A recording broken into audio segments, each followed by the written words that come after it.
Hello, football family. Welcome into Huddle It Up Films. Back again, even more content. This offseason so far has been like any other that I can remember. I know Deb feels the same way. You know, the new age coaches, new age Ravens way. Seems like we're having press conferences every week, starting to get a real feel for these guys and how they expect us to play as Ravens. And joining me tonight, no Alec. He said I could get on him, Dev, and throw all the insults his way, but I'm not going to do that tonight. I like to play good cop and bad cop both with Alec. I'm going good cop. You go ahead and do your thing, Alec. I'll let everybody else get on you, but Debonair, Dev Panchwa, and I'm not going to let you go, Dev. Told you before the show, the hair is looking chef's kiss, brother. I appreciate it. I'll have to let my barber know that you said that. I got some airtime and it was looking right. But thank you. Yes, I'm excited to be back. It seems like you said there's no shortage of. I hope the group here knows that even if I don't join, I'm still talking to you guys about, and we're still talking on Twitter, and we're there's just too much, right? We can't not talk with, and especially it's your domain now, combine and draft stuff's kicking off. There's a lot of interesting podium stuff today. So. And I can't wait for the draft stuff, the combine. I got to go on with two of my best friends, Dev, Simply AS10, Sutton Def. Sutton, does such a great job on that show hosting. And they brought me on for draft coverage, and I started talking, and I got in the mode, man. I just kept going. So I can't wait for that. My goal for the big board is to wait till that first wave of free agency is over and then release it. Because this year, I think we have more free agents this year. I think when you're trying to prioritize an offensive lineman over an edge player, it's really going to depend on what we do on free agency. They're both equally important. If I have an edge rusher and an offensive lineman with an even grade, whatever we need is going to go a little bit higher in that scenario. So yeah, man, I'm totally in the groove. We're going to talk tonight a lot about Linderbaum. We're going to talk about the comments coming from Minter, the comments coming from EDC, the direction of this team. Got some great topic bars. Can't wait to hear what you say, Dev. And I'm going to kick it off with the family. Thank you to my football family, and thank you to everybody who watches this show every week on replay. I don't shout you guys out as much as I should, but thank you so much to everyone who supports this channel. Sold out of tote bags. So I got to get Chris. I hope Chris is in here. Got to get the work wifey on the line with Fourth Wall to tell him to restock my merch, Dev. So, yeah, I need a good, strong woman to do that. My wife does not care, so. King Blaze. Love you, King Blaze. He was first in, along with Ashley Royalty. The queen herself is in here. Jay-Z, Zaratniak, Jason Blaze. And, yeah, I brought Dad in with me. With the football as family from Zaratniak. You know it, brother. You know it. Yes. Jim 20 Eyes with the high all. And I hope you know Mr. Katz, Dev, from your interactions before. You may know him by a different name, but Jim has been around. He is an excellent writer himself and kind of a draft guy. If you don't know who James is, he goes by James. You might know him. I'll tell you off air because I don't want to air his business out. Dario with a good evening. Jason, good evening, everyone. Love you so much, man. And, hey, old friendly face. Guys, welcome Jeff into the chat. Jeff, haven't heard from you in a while, but an original, like an OG on this channel, has always supported. And Dev, he's saying, hope we can keep Lindy replacing 3 O-line guys. It's not a great scenario. Certainly not. Ironically, Dev, that's what the Bears did last year. Joe Thuney at left guard and the other two added a center, added a right guard, and had to rebuild that thing and had a pretty good year on offense. That they did. There's definitely that's a good blueprint. That's actually the one that's being shared across. I forget which team. Oh, it might have been the Browns. They commented on it. I think they talked about the Bears, what they did, bringing in, like you said, Thuney on a trade, and then they drafted and then they signed a player in that equation. It would be hard. But not impossible. I think because there are some in-house options that, as much as the fans may not want to hear that, I think the way we judge them is also going back to the prior regime, right? So it's like now that you have a different offensive system, a different offensive line coach, remember that they're evaluating everything from their perspective. So all of a sudden, Voorhees might be more appealing to them, or Bullock, who I like a lot and is an interesting prospect. And then they've got, of course, Jones. We've talked about him.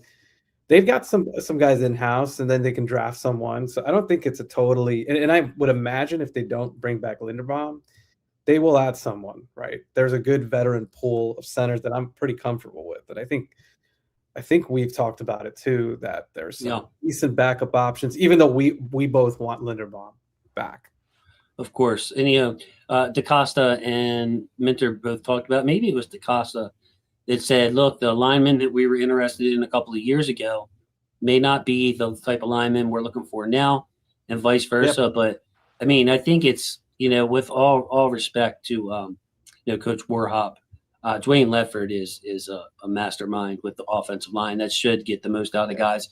I'm confident in Emery, but you need more than that, obviously. To Jeff J's point, you need more. The Linda J, Mom, I'm on the channel. Not feeling too well tonight. We'll be laying down. Won't be typing, but I will be listening. Love you so much, Miss J. Love you so much. I know Dev. Commitment. Yeah, that's man, commitment. She is the best. So there's no one ever says anything but nice things, great things about the Linda J. And I take credit. You could read it, the Linda J. In my eyes, I branded her. I gave her a little brand. It's the Linda J. So love you, Linda. Taurus.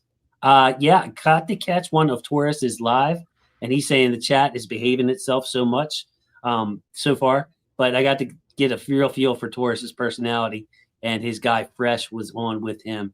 So I have Taurus doing his thing. Not safe for work at times, Dev over there, but I loved it. Taurus has a big personality. He should be doing live streams. Love it. Work wifey. Chris, I hope you heard my comment, Chris. I might need you to make a couple of calls with the merch company because they're kind of slipping. Cosmonaut Project, as usual. Happy hump day. Happy hump day, buddy. Happy hump day. Minter really making the rounds at the Combine. Saw him on the McAfee show.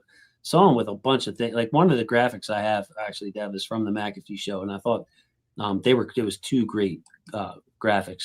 Papa Loop, Block, Jason, Dev, love you, Mr. Loop. Hope you got my message over there on X/Twitter. Just love you so much. Appreciate all the support from you. New day, Mr. Loop. It's a new day. It's time to reset this thing and get it going. And Fahizi, been seeing Fahizi more and more. What's up? Love you so much, man. Appreciate you. And hey, Afia, talk about the best smile in the game, Dev.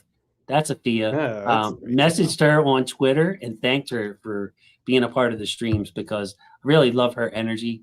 And even when I'm lurking in some of the Ravens press conferences, like the other day with the Combine, I see Afia with the positive energy in there, and I love that. I just love it. Okay.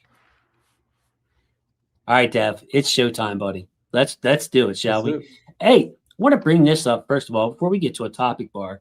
Just talked about that McAfee thing, and I teased it, so I figure I might as well bring it up here. Well, what were the LA Chargers before Minter got there, and what was the immediate effect of bringing Jesse Minter onto the team? And you see it right there. So a lot of fans, like we've been trying to explain it, been trying to say how impactful it is, but I got this from the Pat McAfee show. It says essay of Chris Rim.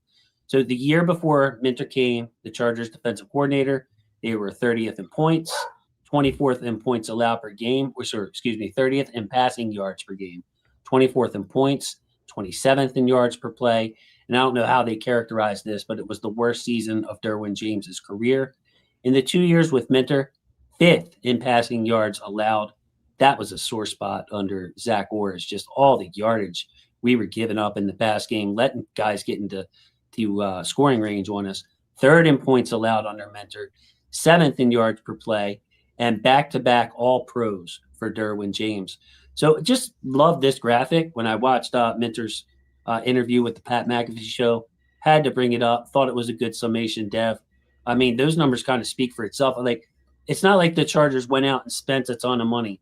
and brought a bunch of dudes in. I don't know if they did anything but like ancillary moves to bring in an older Khalil Mack or, something like that. But like Tony Jefferson came back to him. But it's not like they were out there spending major dollars in free agency. And this is the results he got. Speaks for itself as to why we're so excited to have him. Yeah, I mean, he's to your point, he's worked with what they had. They didn't make any additions personnel wise. It's schematic changes. It's getting the players to play and understand his defense, to learn it quickly, and that's not that. Let's not brush that one off either. Yeah, dude, they did this right away.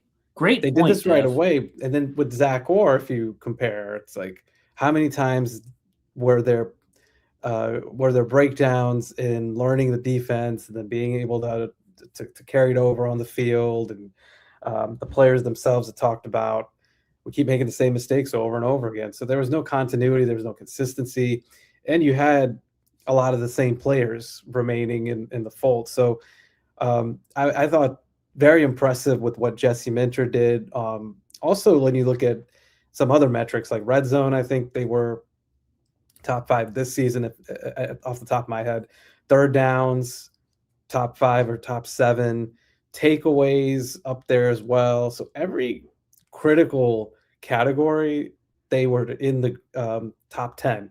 There's been some talk about like, well, when they played the better offenses, they didn't have the same effectiveness. I don't know. I'd have to go and take a look at that. Although they shut the Chiefs down this year. That's another thing to think about. Like in those games, Mahomes was and Reed really, they did a great job of confusing them and making them think on the fly and not having answers, which the Chiefs have had all the answers against the Ravens. So just some examples. And yeah, I think he can work with the talent you have. And one of the things I brought up in the piece I wrote a couple weeks ago, the players that could benefit the most from him, the Ravens already have first and second round picks invested on defense, guys that were top 50 prospects in their class last year. And the top 2, I mean, in the case of Starks, top safety, Mike Green, top pass rush edge guy, right behind Carter. So there's already talent in house from that standpoint. Players that we I think you kicked around. It was great that you did. Tampa is one. Being in that draft class the year prior, or sorry, with Wiggins. Wiggins is another. Like Wiggins, I think is not like his ceiling is tremendous. So I think there's already some talent in house, and they're going to add to the front line. So I think the upside is even better here in Baltimore. You obviously have Hamilton. Travis Jones is already ascending. So you have pieces in which those guys thrived without Minter's influence, and you can only imagine going forward what it could be like.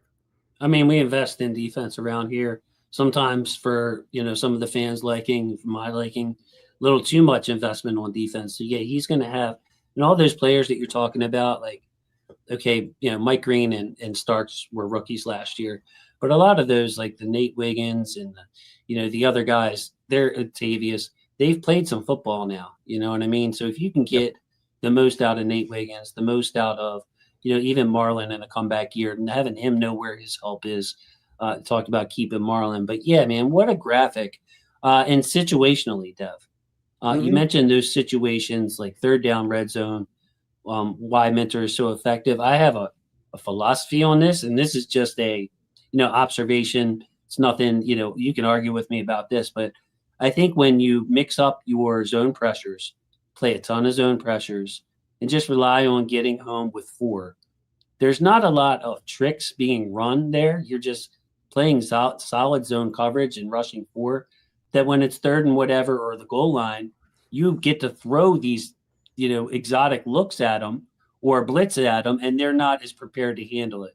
So like just think the opposite of Wink, where they're prepping for the blitzes all week, and they face these blitzes in the first quarter, and they faced them 20 times in the second quarter. Well, now by the fourth quarter, you kind of figure out what their bag of tricks are. With Jesse Minter, his defenses are very like vanilla looking, just very well executed. That when it's in the red zone or on third down, he throws something at you you ain't seen all game, and that's kind of my just it. philosophy.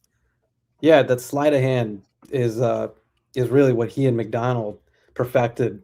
When you look at that same defensive shell, as you said, as you really articulated very well, it's being able to present though the pressure, the players who are going to run the pressure, and then who is going to be in coverage.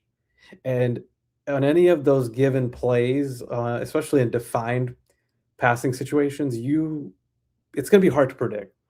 And that 4-man rush or that 5-man rush, at most, and then every once in a while, like you said, they'll throw a blitz in there, but they might run their DBs and they'll drop, those creeper blitzes, where you drop D tackles and flood the underneath routes so that there's no quick options. And all that stuff that we saw when McDonald was the defense coordinator. I think, Jesse mentioned, there's, like you said, 80, I think it was 80% zone combinations. And the coverage is, it's just layered stuff. It creates, I think, a great pre to post snap, just sleight of hand that he can always run. And I think Jason might have dropped, but just talking more about it. And yeah, Jason's just sent me a note that he lost power. We got it back. And we're going to be jumping over potentially here to a new stream. Let's see. Yeah, so I think that is partially where, when you talk about Jesse Minter, the things that he offers, let's see here.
Yo, hey, you guys back? Sorry about that. The power went out here in the good old dirty D. So I'm back. I got to text Dev and just tell him that I'm back on the stream.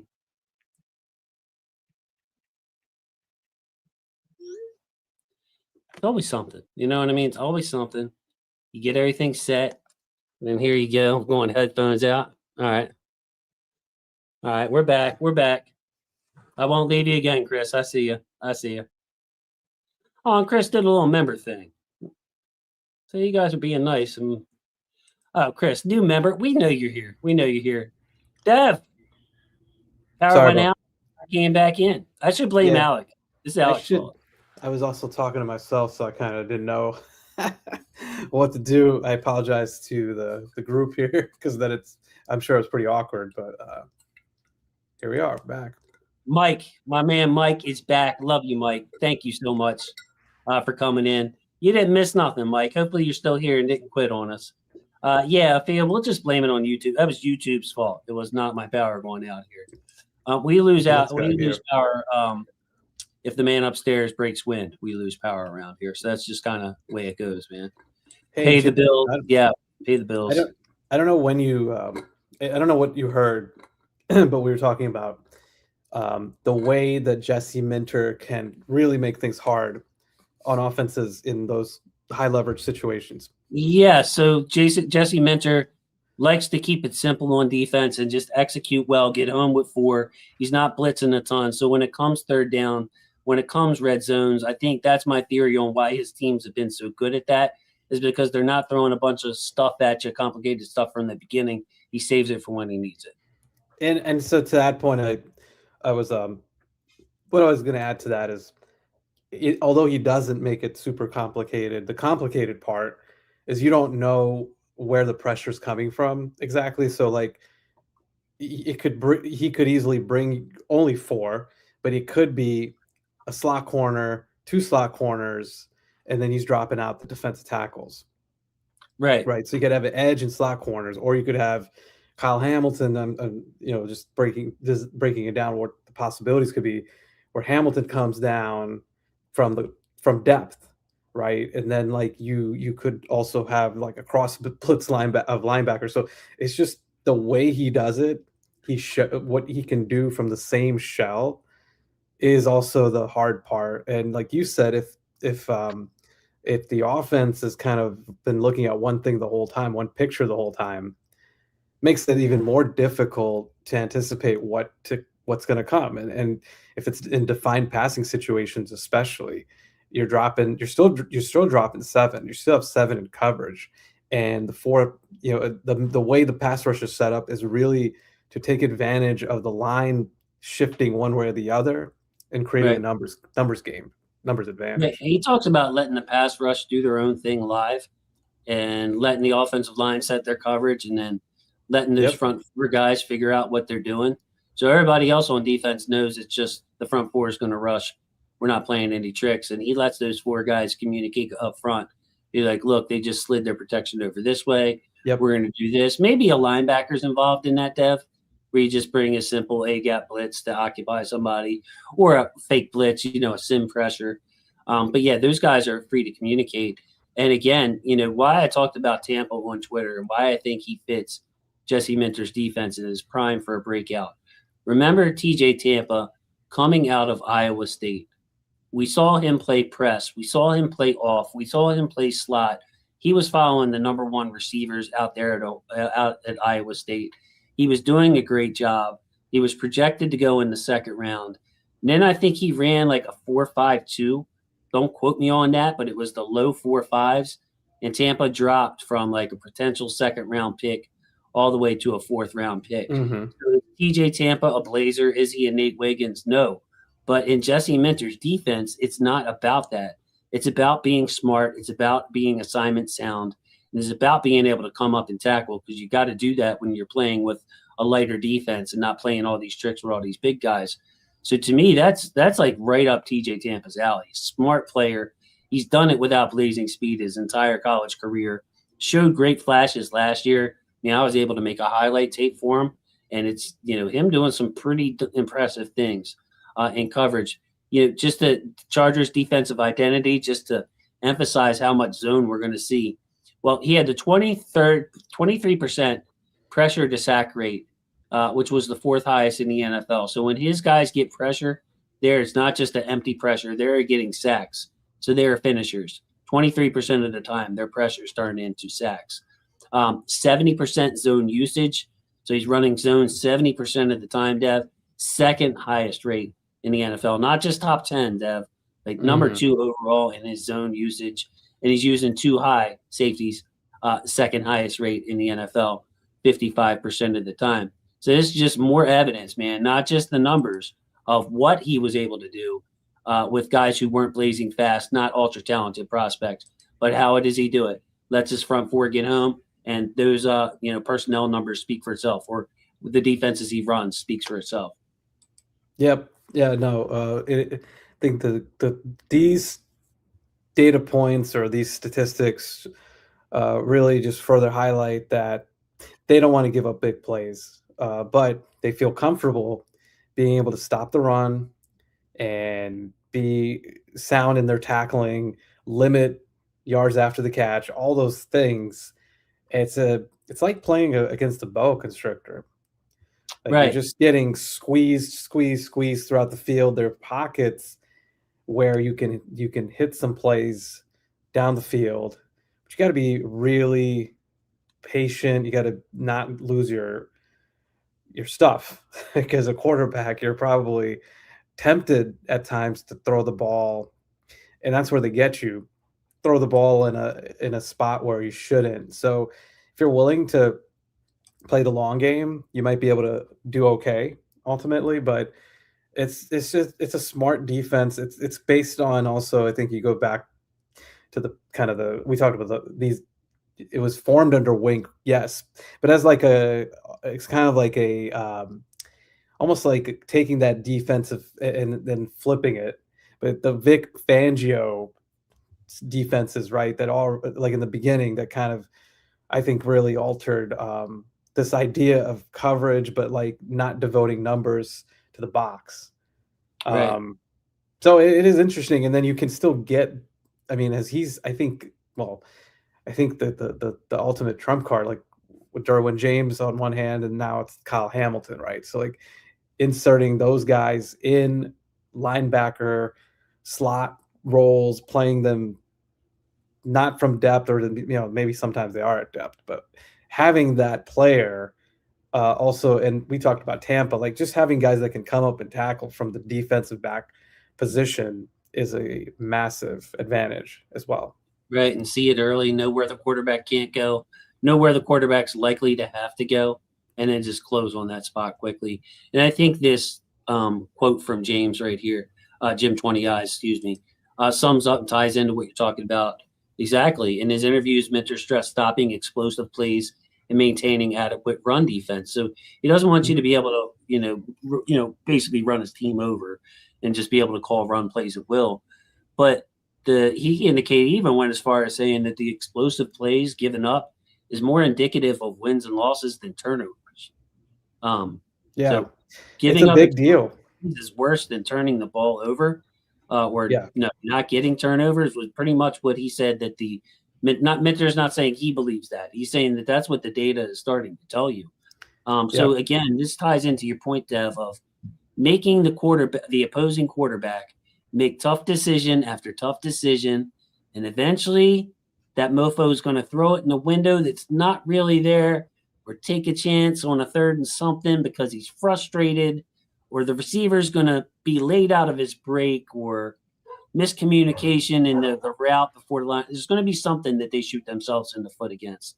And even the great quarterbacks take away their explosive, give them tough looks, and just make them do it, man. Put the onus on them to play great. yeah, and against there's only so many offenses that will be able to exploit it. The Ravens actually were one of the offenses that completely did do that last year, but of course we know, or the year before in 2024, but we know that offense did that to everyone. So there are the exceptions to it, but I think getting back to the explosives point, that's an interesting one because one of the things that has come up in circles, like analysts and league observers, is that to what we talked about here, not just giving up or limiting explosive plays, but then on the flip side, you generating the explosive plays on offense. And if you can have that ratio, you're going to be a pretty good team, or you're going to be a contender. So I do think there's something to that because, it's just hard to make a living going down the field the way the Patriots would do it with Brady, right? Like they would just kind of go and Right. like Welker and dump it Edelman off. on Well, the yeah, field. Gronk and and they would, Hernandez, Deion yeah, Branch, just a bunch yeah, of hey. they could do it. They could do that, and you had precision football. But a lot of the time, man, you need that big play component. And you look at all the offenses in the league, and even the Chiefs were kind of making a living doing the Patriots style offense. It was funny they turned into that and embraced it, Yeah. and they just couldn't sustain it because No. they had no counter when the going was tough. And defenses are ahead right now. They just are. Love it. Just a lot of people talking about Mike Green. his Instagram trainings have been going hard. Yep. He's taking the offseason seriously. They're going to get the most out of Mike Green for sure. And he's got it, man. Yep. He did it in spurts. And, what I point to that a lot of, people that don't watch the film or pay attention on TV, like Mike Green, Dev, he was asked to be, when we played in our 3-4 run defense, he was in on that pretty much the whole year. So Mike Yeah, he Green was played. able to cherry pick and be in there on third downs and really get a lot of, pure pass rush situations. Yeah. So he comes in as a 240-pound rookie from Marshall, and they're asking him to set the edge in the AFC North. It was another, coaching head scratcher to me. No, this is a good point. And he played too many snaps. He got in and was just thrown into the fire for first down and run down responsibilities, which is complex for any player. And then a player who just that's not really what you would want from him to start. You want him to be a rush specialist, get his feet wet that way. The other thing is, I don't think he was given opportunities, easy opportunities when he did rush. So what I'm thinking about there is where are it's not just free rushes, right? Like where he's being schemed and somebody's taking on a blocker so he can get free. I'm even talking about good matchups for him that he can win and gain that confidence, right? It just looked like they just asked him to win against whoever he faced. And I think that's where, when you have a Jesse Minter, can you move him around? Can you move Mike Green around? Can you get him rushing in from different spots and give him some of those wins so that he can stack? And that's what I want to see. And when I look at especially Tavius across from him, Tavius can give the best left tackles a hard time because of his length and strength. Push the pocket against them. Yep. Yeah, these are guys that you're not going to beat for sacks. They give up maybe one sack all year. They're the top left tackles in the game for a reason. Why don't you just send Tavius over there to bully that guy and put Mike Green against somebody who actually does give up some sacks during the year? Let him burn the edge, put his spin move and his cross chop and spin, all that stuff that he does over there. So, I love that. I love that too. And Mr. James, Fahizi, disappointed we didn't set more stunts for Mike. It's another thing he does really well and something that those guys will be able to call at the line of scrimmage. Want to welcome Tracy in. Love you so much, Tracy. Thanks for all you do.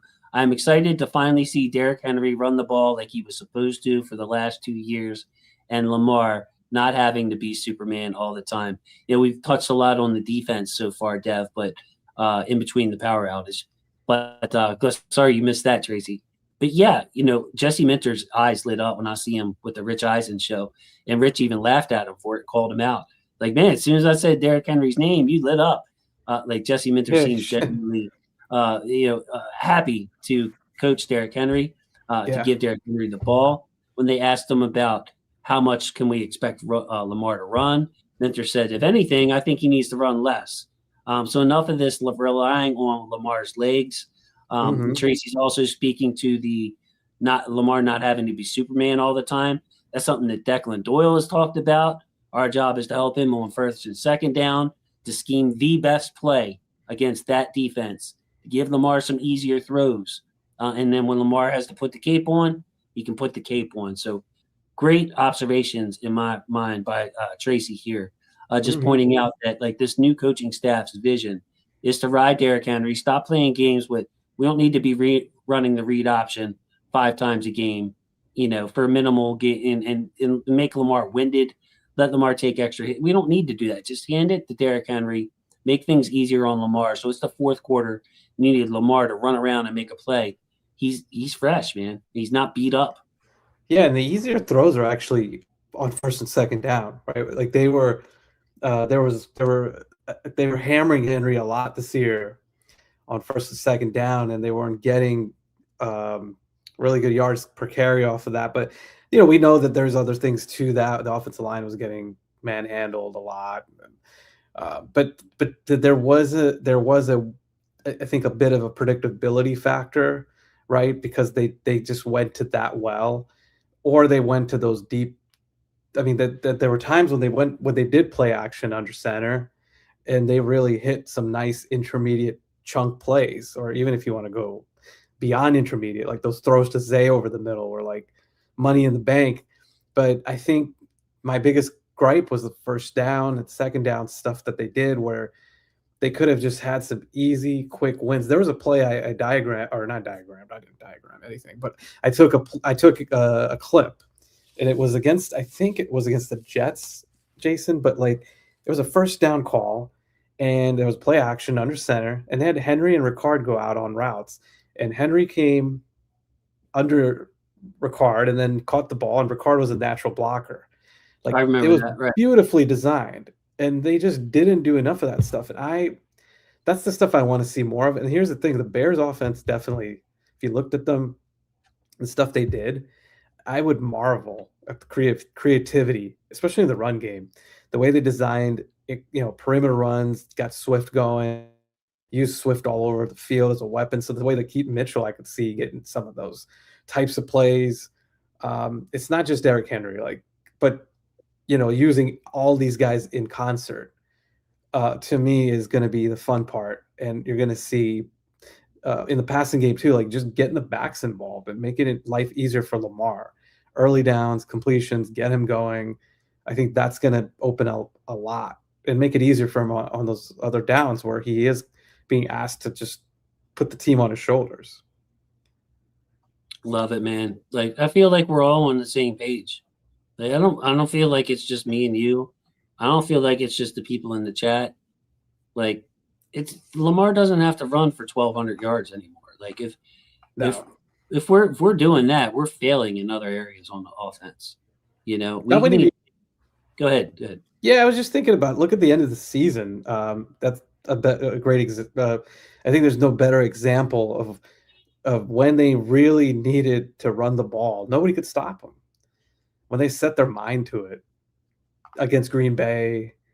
I mean, even the Steelers game, they started the game off with I think a 50-yard run from Derrick Henry, right? And that sideline run that ended up having a bogus penalty from Zay Flowers. But like, you just look at it when they had their minds set. New England, they ran the ball in New England. They just stopped themselves from running the ball. Like they have the formula, they have the pieces. They're going to be even better, incorporating the zone scheme, opening things up even more.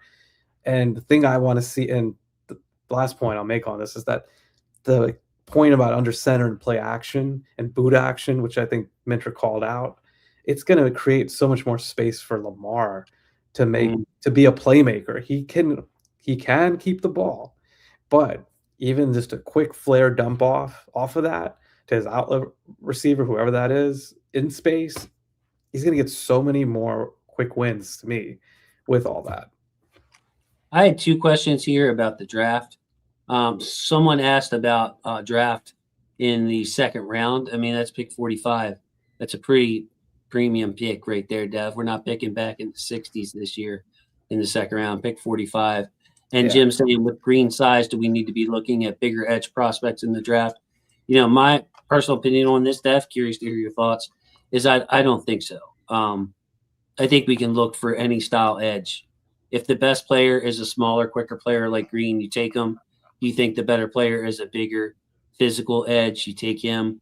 Like I maybe I'm just full-heartedly trusting this coaching staff, but I feel like you don't need to get bigger. I think you can find big edges everywhere who aren't pass rushing specialists. I would just say give me the best pass rusher out there or most complete player out there. What's your thoughts on that, Dev? And then for the second round, there are a lot of guys. I would say, it is a crazy percentage, but I would probably put it at like a 30 to 40% chance that we're going to go D-line or edge in that second round.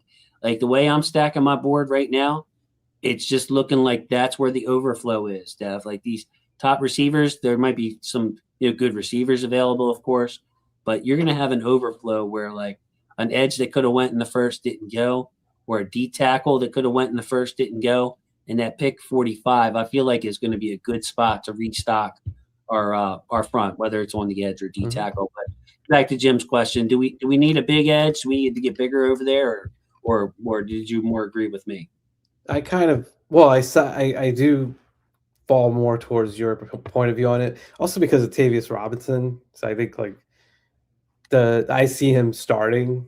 Well, unless they add a free agent that is a guy that can come in and should win that job over him. But just on paper, if let's say like you go defensive tackle, you go defensive tackle on free agency or something like that, they're going to add a vet for sure on the front line on top of what you just said in the second round and whatever they do in the first round and some combination. But I think, yeah, I would start with like just the idea of Robinson's going to get the probably early down reps and he can play. And maybe that's where I think it was a Jim or James is going with it, which is that Green is, you unleash him on, right. Yeah, and I think you play him less on first and second down, but it's not going to make a difference ultimately because I think the way Minter operates, he's going to have like 2-3 guys on the field that can get after the quarterback, and he's going to figure out a way to use stunts and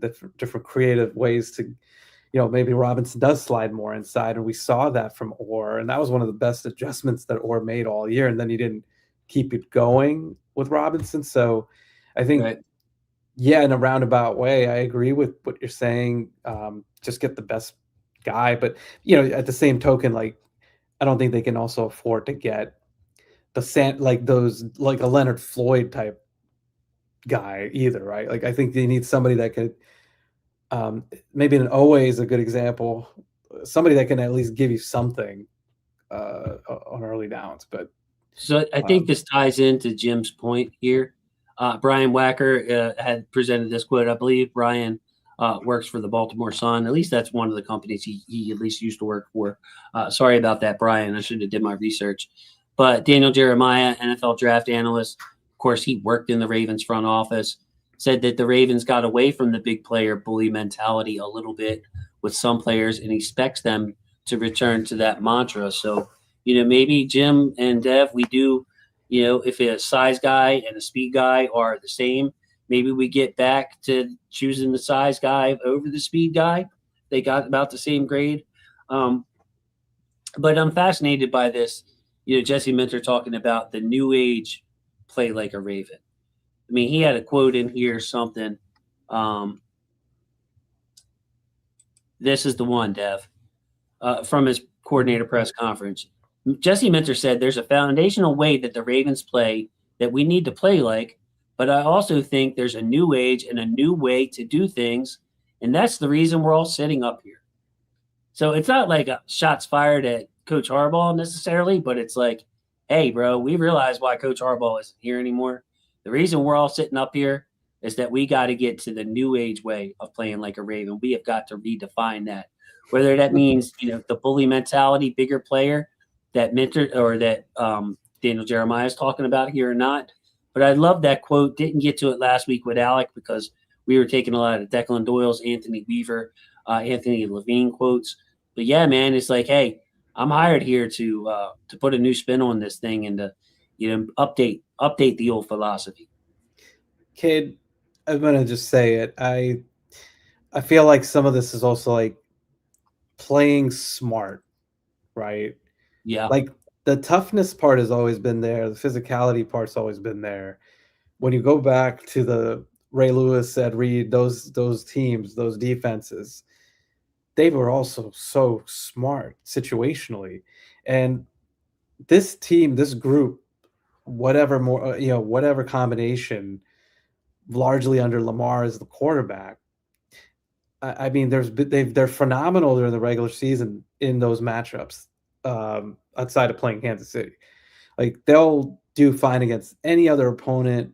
They will put their knee to their chest and they'll make all the smart plays, and then they just have just the biggest blunders and errors you see in the playoffs. And I know that those old Ravens also did. I don't want to make it seem like they didn't have their own rash of like just kind of head scratching plays, but like there was a level of preparedness that team made you have to prepare for them. We saw that. I remember vividly, like that 2009 team that they showed Brady and Belichick sitting together, and talking about Ed Reed and what you need to know and like where is it going to be. I just don't think they have that same aura of that, and I think it's coming from, like you said, the coaching side of it and that filtering to the players, like, and that's the new age part. And if I was to like pick this apart, like I think it's more it's a new age, yeah, but it's almost like getting back to like, okay, we're gonna be the biggest and baddest bullies. We bully you, but this time we also have a game plan, and we're gonna make you earn it intellectually too. Love it. Yeah, man, the smarts. I mean, this sure looked like a smart defense with a lot of the same core players in 2023, didn't it? Like we weren't Yeah, making blunders under Mike Mack, and no, not as much. No, not as they did much. I have mean, the penalties there's though. That's the one thing. If I was to interrupt, like somebody brought this up because I brought up. I forget how I said the defense to me. I know I might have upset a few people, but the defense in that AFC Championship game was very good, but it wasn't great, right? And so I'll stand on that. But I think part of it is that they gave up enough third downs to Mahomes, and they gave up enough stuff. But somebody else brought up a point that they had 4 penalties in that game for a lot of yards, and those are critical mistakes. So, yeah, I mean, ultimately, whatever way you want to look at it, and that could be more of a Harbaugh thing where they didn't have discipline. I just think that's the part that I'm hoping this alludes to, the statement alludes to. Yeah, I'll take the AFC Championship game and trying to be more composed next time because we did lose our heads. Mm-hmm. A couple of cheapies in there. The Chiefs instigated, and we couldn't hold our water, bro. Like they were trying that. Like it was the Chiefs looked a little desperate in that game to get in our heads, and they did it. So I got to get to some free agency stuff. Real quickly, Dev, not a lot of time spent on this one, but Isaiah likely is probably gone. And, Lamar made his plea on Twitter, hey, sign with the Ravens, Isaiah, but he quote, I just want to be able to blossom. Isaiah likely wants to go to a team where he is tight end one. He talked about Mark preparing him to be tight end one and, showing him what it takes to be tight end one. So Isaiah likely, Dev, not in our plans. I talked about 2 tight ends with Simply and Sutton one Monday night that gave my attention. Justin Jolie, I love him out of NC State, is that Isaiah likely type guy. But yeah, we're gonna have to find a replacement, a big slot receiver, H back, F move tight end weapon that we can use probably in this draft. Yeah, I agree with you there. To me, they should draft a tight end. Like even if first of all, I think likely is gone. There's just no way he's coming back because the latest from Jordan Schultz was that a lot of teams think that he can plug in immediately, be a starter. I don't think they're worried at all about last year and that performance. And a lot of it you could maybe attribute to foot. I'm working on a free agent perspectives which we do every year for Russell Street Report. And I did my analysis for all the players already, wrote it. I don't want to give it away because I want people to read it when it comes out next week, early next week. But I will say this, I for likely, I did ding him for the year, but that doesn't mean that teams are going to look at it that way. I think teams are like, this guy's super talented. So I think that ship has sailed.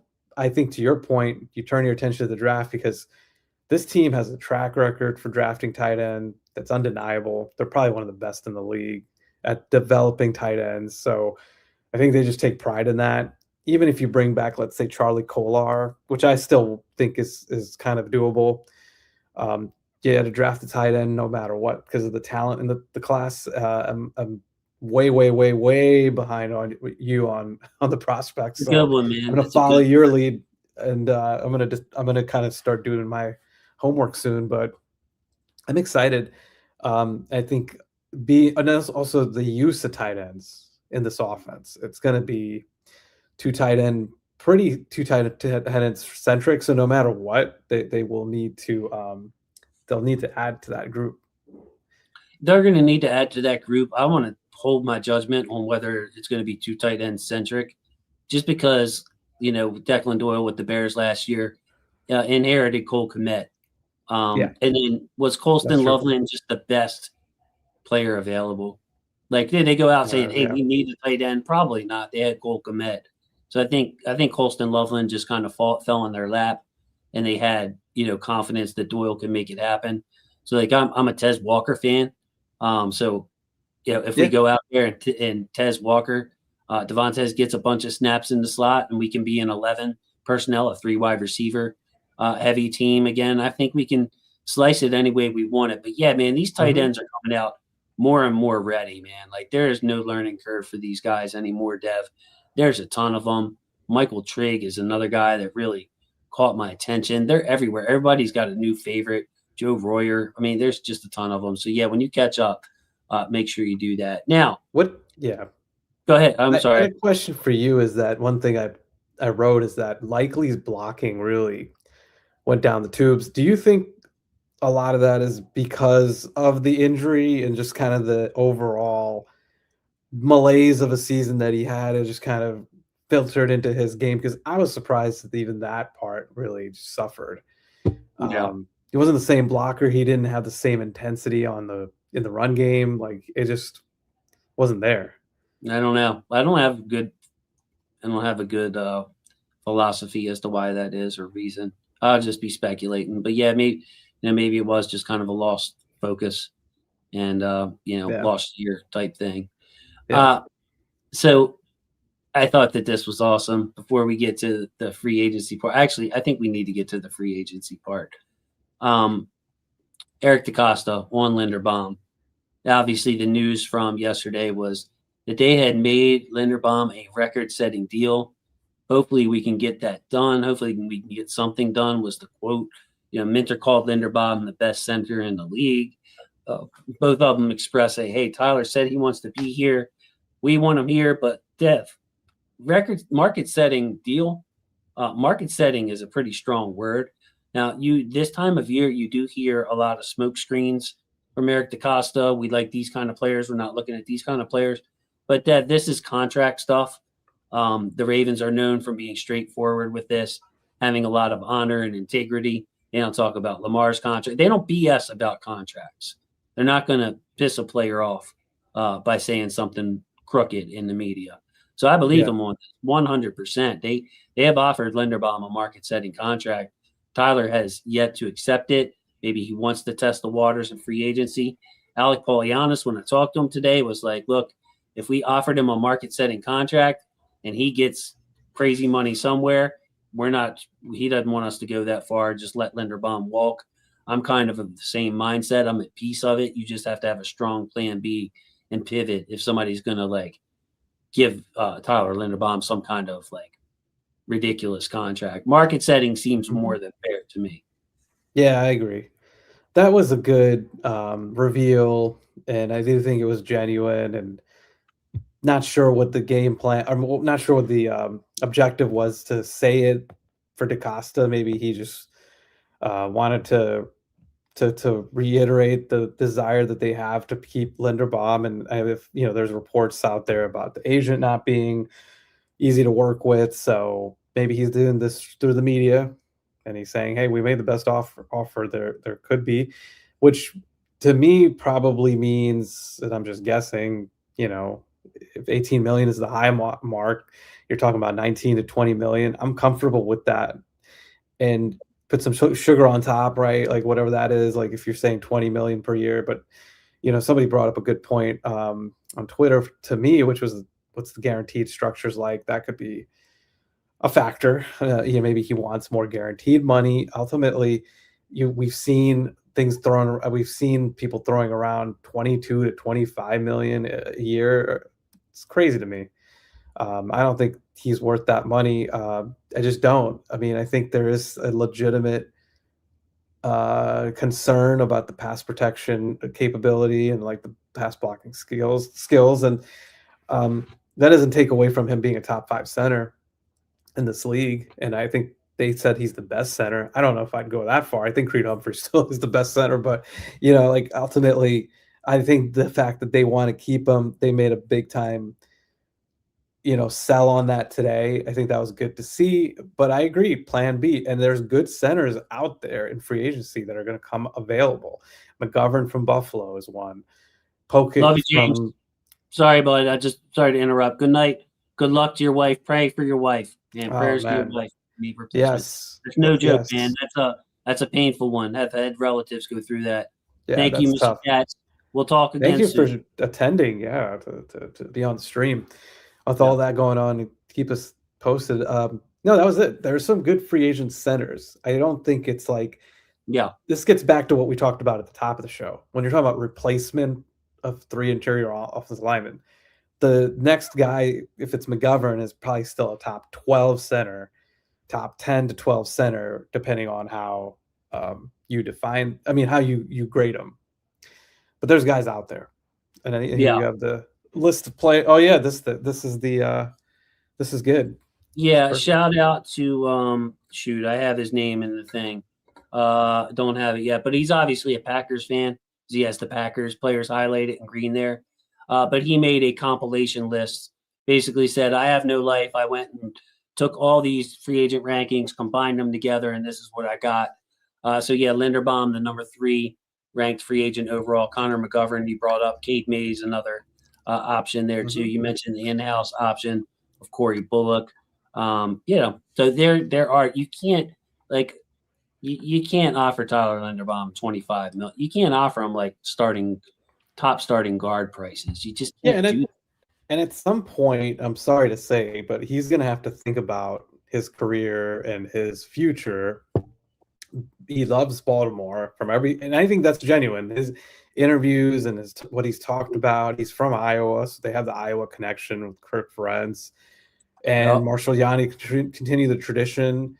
He has a chance to be the best. He is the best center in the team's history already. So he's a 2-time All-Pro, right?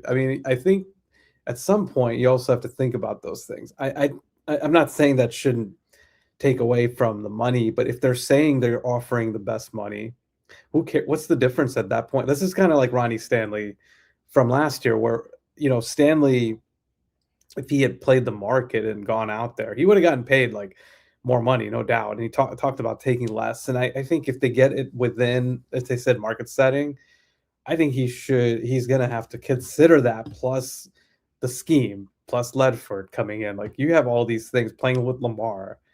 I don't know. I just think it's like, to me, like, how much is enough, more than enough at that point, money wise? 4 years, $70 million. I would even go, if 20 is the bar or whatever, and he's getting offered 22, 23 elsewhere, I'd go 20, man.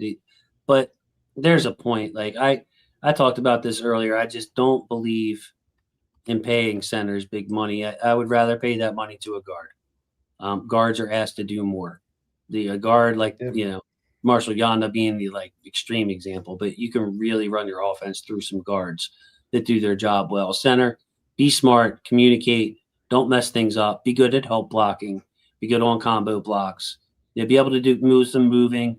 There's some outside zone stuff, climb to level 2, screen passes. But you don't need to be, have this awesome physical skill set to be a center. That's why guys that can't make it at other positions become centers. Okay. Let's not forget that. That's a good point. You get converted. It's like, if you can't make it as a left fielder or a shortstop, we're going to stick you in right field. Okay. The center position is the right fielder of your little league team. Okay. Yeah. That's the reality of it, man. So yeah, I don't want to oversell the importance of Tyler to the team. Sure, Lamar wants him. He plays like a Raven. He's going to thrive in Dwayne Lefford's scheme. But this is the little league right fielder position of the offensive line. You can't make it as a tackle, we'll try you at guard. You can't make it as guard, we'll move you to center. One thing. I'll talk about one thing. One aspect too is the money, and I do think Ronnie's going to come off the books in a year or two, and then at that point, Linderbaum will be your highest paid player on the line. Even if they give Rosengarten an extension, that's not going to change that, I don't think. Rosengarten's a tackle, so he'll probably get paid about the same amount of money, right? But all things considered, he'd have to get to that point. Right now, he's not quite there. But and I like how the possibility of signing a guard, because they'll be layered. Like Ronnie will be coming off the books soon. Roger will Yep. be up for a contract after that. Roger's in Right. his third year. So like by the time this new free agent guy, like we're going to be paying to the free agent now. We'll be paying money to Roger 2 years from now. We're paid Ronnie. Like Yep. it's all layered together. Yeah. So you're not smashing a bunch of guys that are coming up for contract all at once. Uncolonized Mind. See you in my comments or commenting on some of my videos. Recognize you. It's great to see you, man. Thanks so much for coming through. And Vance Lewis, new face for me, new name. So really appreciate the new people just chiming in and adding to the family here, man. Football's family. Glad you guys get in with the vibe that we're all in this together. So yeah, man, love it. But yeah, Tyler. So we made our our opinions pretty clear on that. The biggest domino, of course, is the two should have been 3-time MVP Lamar Jackson.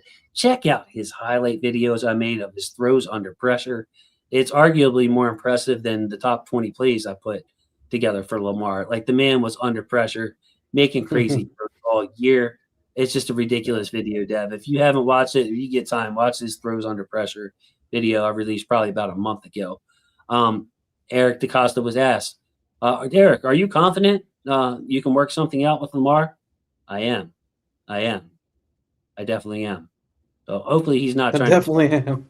Yeah, that's the quote, bro. I definitely am. I definitely am. Wow. Yeah, like Popeye. I think what I am. What's the Popeye? I don't know. I forgot that one. Isn't it man, There was I'm a gonna have Popeye fan in the group. Popeye the Sailor Man fans there. That part I remember, or that part I know. But yeah, interesting. Confidence is just coming strong. I don't know if some of that's because I am. I'm all that I am. Popeye the Sailor Man. Something like that. Sorry. Yeah. Sorry, Dad. No, I don't know if how much of this is like him appeasing his boss, Bisciotti, just saying it's happening. I'm gonna get it done. I think that's good news, right? Kidding aside, I think he's not gonna have bluster when it comes to this situation in particular. To me, this is the most like sensitive kind of. I don't want to call it sensitive, but like, you don't want to come across one way and it's completely counter to what's actually happening between the two. He also mentioned how they've been talking frequently. That was, I thought, an important note that he's engaged. He's talking frequently with Lamar. So to me, that has to be contract wise, right? Like there's probably conversation about other things, but contract has to be a part of it, the conversation. One would think. Otherwise, they know. I mean, this deadline is artificial, right? It's an artificial deadline. I think a lot of fans think that because if they don't get it done, they can't make any signings. And that's not the case. I just want to put that out there, Jason. Like, there's ways that they can open up cap space. Number one, they have about 22 million projected in cap space. That's before releasing Broderick Washington, who's going to save him $4 million in cap space. Justice Hill is a candidate. Realistically, like, so they're going to open up some cap space. It's going to be a situation where they're not going to put themselves at March 11th or March 10th or whatever. If this doesn't get done, we can't do anything. Yeah, that's not happening. Darn Lamar, they're not going to do that. No. Like, even Bisciotti said that if we need to put void years in this bad boy or whatever, we're going to do it because we need to spend in free agency and do what we need to do. And so like all that talk from a couple of days ago about EDC saying we're a draft and develop team. Sutton pointed out on Monday that wasn't quite his tune in the Bisciotti press conference after Harbaugh got fired. When he was backing up Bisciotti was saying, we need our quarterback to get a deal done, but hey, if not, we'll just throw some void years in that bad boy because we're going to want to be free this free agency. So, yeah, I mean, to me, it's not a huge deal. I would think that it gets done. Lamar being in on the Zoom meetings with the offensive coordinator, giving his feedback, the head coach giving his feedback. If he was disgruntled or like really upset with the organization, or is just going to try to play this thing out and leave, I don't think he'd much be as engaged or worried about that. Lamar doesn't mind doing his own thing, staying in his own lane. So for him to put the effort into helping choose a new head coach, giving his feedback on the new coordinator, however you want to phrase that, to me that's a good sign. We're going to have money. Sign you a damn guard. Make sure you get a veteran center too, whether that's Tyler or somebody else. And the best edge defender that you can get. You shore up that offensive line. You shore up that pass rush in free agency. Do not wait for the draft. So when that draft comes, if the best available player is a wide receiver, you take that wide receiver. Who knows? He might end up being better than Zay Flowers. You don't even have to extend Zay at that point. You can save $30 million a year with a better version that you got at pick 14 this year. If the best player is a defensive lineman, you're going to have a nasty rotation of that guy, Travis Jones, hopefully Matt Abike. If the best player available at 14 is an edge rusher, now all of a sudden you got a free agent edge rusher to go with Mike Green, Tavius Robinson, and this new kid in the draft. So I'm adamant about that. Sign a guard, sign a center, sign an edge. The Lamar stuff is going to probably work itself out. Even if it doesn't, we kick that can down the road in void years. We're doing what our owner said. Like Bisciotti speaking, Dev, was huge to me because he's not messing around. This is a billionaire. He's not biting his tongue. He's not giving you coach speak. He told you straight up, we need to spend some more money in free agency. So I'm going to go with that. Yeah, and the biggest thing he said is he wants to win multiple Super Bowls before he moves the team over to someone else, and it's not going to be in his family. So this is a clock that's ticking in that, and we talked about this when it happened. The clock coincides with Lamar's clock. Lamar is 29. So what I will say, though, on the extension front, if they can get the extension done, and I don't know, let's say it's for 6 years or something like that, I think that what that does is give you security till his career's over. Pretty much. Like he might then at that point he might do like a Peyton Manning type thing where he plays like a couple more years, he's played out the string, and he could still win a Super Bowl at 38 or 37 or whatever it is. But like feasibly, that's why the extension is ideal, because that's right. He'll be here for 15 down. years. He'll be a 15-year starting quarterback. Yeah, you would have, I mean, aside from the typical things of injury and whatnot, right? Like he's going to stay a Raven for life, probably. The kicking the can down the road is still in a short-term vacuum, like 2-3 years, but like either or, they're going for it. I agree with you. I don't buy into what DeCosta said about free agency. I just think that's him posturing. And I think there's some good players in free agency. Guard, the guy from Green Bay's got my attention, Jenkins, because he can play guard. And he was a Pro Bowl guard before and I know he had a nasty injury, right? Like with his injury, I think it was his ankle. So, I mean, that's a critical factor in evaluating him. But there's guards, there's centers, like you said. You know, with the keep Linderbaum, great. I'd still add a veteran guard, somebody that can at least be competent enough that can slide in as a starter on day one, right, that you don't have to worry about, and then you give the competition to Voorhees and Jones, and all of a sudden, if your line is already dealt with, like the offensive line is dealt with, then you could, like you said, receiver defense could be your first two picks. I mean, there's a lot to like about that. Yeah, that's what I'm thinking.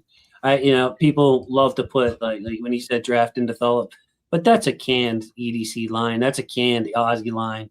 And they were saying with Simply and Sutton, you have to be a good draft and develop team. You can't pay everybody. So if you bust out, you bust your first round pick, that's not good. If you're not getting production out of day 3 guys, even if they're just like rotational safeties or a dependable spot player for you. You got to get production out of your draft. So singles and doubles. Draft. Yeah, you got to hit those doubles. So him saying we'll always be a draft and develop team didn't move me at all. I've heard it a million times.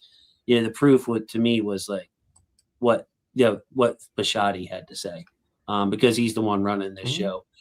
Something else that I noticed from these pressers that come out, EDC and Mentor, there were so many quotes, Dev, that I just didn't have one to pick, but they're both emphasizing the importance of the trenches. They're both pointing to the Philadelphia Eagles of 2 years ago. They're both pointing to this year's Seattle Seahawks as examples of this is where the game's going. Protect your quarterback, be able to run the ball, and especially get home with 4 rushers. We talked about that, but again, emphasized by both DaCosta and Minter. Like, I'll be shocked if this, like, if they don't overdo rehaul the O line to most of our satisfactions, you're never going to please everybody. There's always going to be upset fans. But if they don't make real efforts and spend money, spend high draft picks on this O line and D line, I'll be actually genuinely surprised. I Like, can't see any other. They've talked about it too much, man. Yeah, and generally, and they talked about it in the Bisciotti press. Well, DaCosta talked about it in the Bisciotti press conference. That's the opening statement, was the pass rush. And look, I mean, the results speak for themselves. I mean, they could not get to the quarterback when it counted.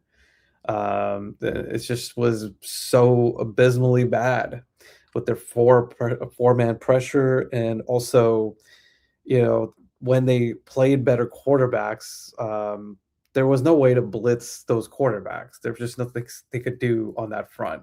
You can't really do it anyway in this league.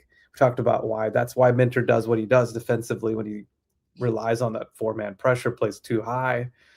This is the way you have to win. But the emphasis or the counter to that is what Seattle did in the Super Bowl is in Philadelphia the year before, right? Just they won up front.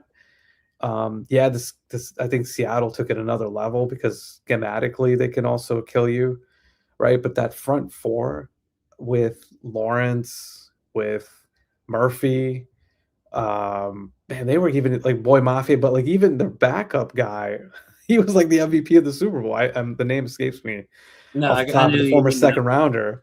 Like yeah. they had waves. Was it Derek Hall? Yeah, Hall. Yeah. And so, and I don't know if I've talked about it on your show, but that 2011 Ravens defense, like if anybody wants to go back to those games, look at the players up front, the lineup in terms of depth. You had Suggs, you had Jared Johnson, you had Corey Redding, you had I talked about Jared Johnson, sorry, Corey Redding, you had not obviously, and then you get to Brent Urban, not Urban, sorry, Paul Kruger, and McPhee. That's like 6 guys right there I named. They all had viable snaps. Art Jones, 7. The depth was incredible on that group alone. So this is the way things are forever and ever and ever. Not just your front 4 or 5 guys, but like got to have a wave. And that's just on the defensive pass rush. I think the offensive line kind of is like almost. I'm kind of tired of talking about it because I feel like between bringing in Ledford and Doyle, I think it's going to take care of itself. They have to change things up, and personnel wise, they'll have to make those changes. They just have to, because you're already losing a free agent, potentially 2 free agents, right? You hope you keep Linderbaum, but I think they will make the necessary changes there as well. It might not be, to your point, it might not be like superstar additions though, but we just have to trust that Ledford is capable of developing those players. I had to bring up one more hashtag, Ben Cleveland from Rave Kingdom. He pushed it hard. He did everything he could. Mr. Cleveland is gone. He's not coming back with a Dwayne Ledford run scheme. Faux show, dare I say. Yes, no, it's not. He's not a fit. He's one of those guys that when EDC was talking about, we're going to be interested in guys that we weren't 2 years ago and guys that we were interested in 2 years ago on the offensive line. We're not interested now. Ben Cleveland would firmly fit into the latter, bro. Like, yeah, he is not a person. Falele, adios. Like that type of lineman is gone. Forget it. Adios, Cleveland, adios. We need guys who can move just a little bit. Like we can still use some size up there, but no more one-dimensional linemen. You got to be able to do some things. So yeah, my guy Ray Kingdom though, I knew he'd get a kick out of that. One more hashtag Ben Cleveland. I I remember when he commented in the vault, I was on with Bobby and Sarah, and he said something. He might have super chatted, but he said, "Jason, tell Sarah about Ben Cleat this, that." I'm like, "Damn it, Ben! Rave, don't be saying that." And Sarah, sure enough, was like, "He don't need to tell me." I'm like, "Oh man, yeah, don't, don't. No disrespect. It's so funny. Rave Kingdom pushing the buttons as usual, dude. I love you so much." And Jake Vogel checking in. You're late, Jake. You're late. We're about to sign off, buddy. Yeah. Jake's getting ready to line up some Georgia guys. Yeah, you got a couple of guys. I'm sure Jake, I don't follow his college football, but they got to pick things up, those Bulldogs. I'm not seeing the waves and waves. Of course, we were spoiled a couple of years ago with the Jalen Carter, Trayvon Walker, Quay Walker, N'Kobe Dean, Jordan Davis. They were crushing you. Oh my God, it was crazy for a while. Yeah. Sorry, I can't name them all off the top of my head, Jake. I'm not a Bulldogs fan, but yeah. And the head VP. Much love. Dev, how are you at reading super chats, man? You want to give me a break on this one? Make your debut with the head VP. Show me what you got. Yeah. Hey, let's do it. I'm holding out. So with Heather, she's holding out hope that we can still sway likely to stay, especially since Lamar wants him. And she also says, I know he wants to be the guy Mark maybe gone next season. Yeah, I think unfortunately, Heather, I think the problem is that it gets back to the stuff we talked about because they already paid Mark. My guess is and what isn't even it's not even a guess. It's been reported now that likely rejected the offers that they made before. So he banked on himself before the season. It didn't work out.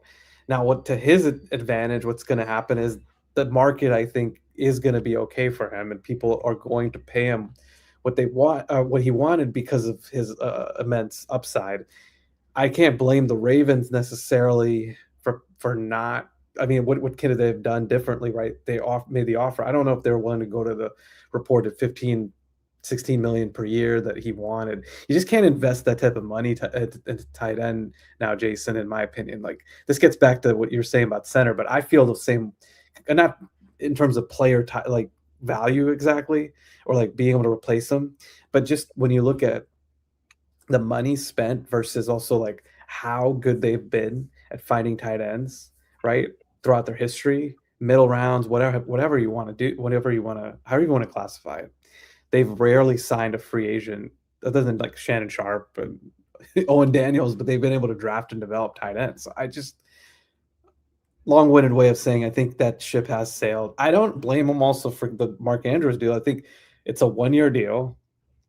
See what he does. I think he still has some gas left in the tank. I think they'll be okay. Now the risk is likely could very much possibly go on somewhere else and thrive.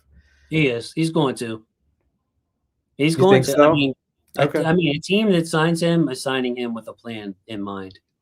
And likely, I don't think it's just going to go to some crappy team. I think he's going to go he's going to have enough of a choice to where he can go with a quarterback who maybe can extend, please. Like, you want to go to New England, Drake May or something. I could see that. Or, Yeah. To your point, though, the only thing that holds me back from like cursing out the Mark Andrews contract is that it really is essentially a 1-year deal. Yeah, it is. I just wanted to back you up on that. But Heather, I think he's gone because he wants to be gone, man. I really do. Obviously, he loves Lamar. Lamar, like you're saying, Heather, Lamar wants him back. But, he said so many different things. What was the quote? Like he wants to be able to blossom. He said stuff like Mark taught him what it was like to be a tight end one, and he's ready for that. So I think the ship sailed. And when I'm looking at tight ends in this draft, Heather, I'm specifically looking for guys who can make plays off schedule. That's why I've kind of targeted Justin Jolie and Michael Trigg as guys that can make plays. You see it with their own quarterback, find space, call for the ball, go up and get the ball. Because, man, Isaiah Likely was such a key aspect in huge moments for us when the play breaks down, Lamar doesn't have anywhere to go. Yeah, He that's just a good point. They don't, Yeah. and they do have that with Mark. It's different.